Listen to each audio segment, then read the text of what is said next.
that's one of the hardest things that you have as a mom, as a single mom, as a basketball mom, when it's just you and that boy in the gym. What do you say after defeat? There's always great things to say after a win, but what kind of words do you use after defeat when it's just you and him?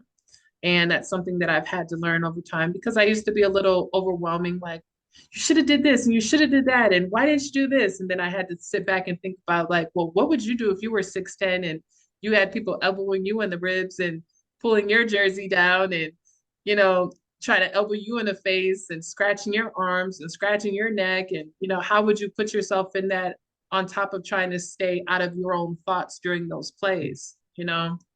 So I did a lot of sitting down with a lot of different coaches and basketball mentors, old NBA players, and asked them a lot of questions throughout the years.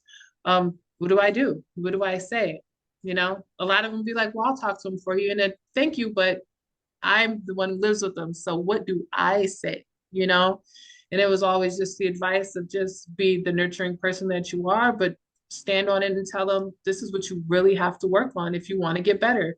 So, once in a while we'll bump heads because he doesn't want to hear it, but he'll come out of his room a couple hours later and be like, let me see that video. Did I really do that? And I'm like, yeah, you did. We can Yeah. watch it together. This is something that you can improve on, but just really being a major support system and a nurturer. It's a hard balance to have.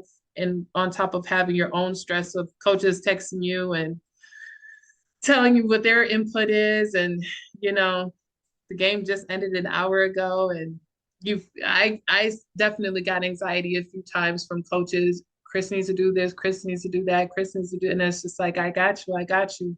Um, I'm just his mom. But now I'm the whole shebang. So, you know, I Yeah, got it. I got it. you got it. You definitely got it.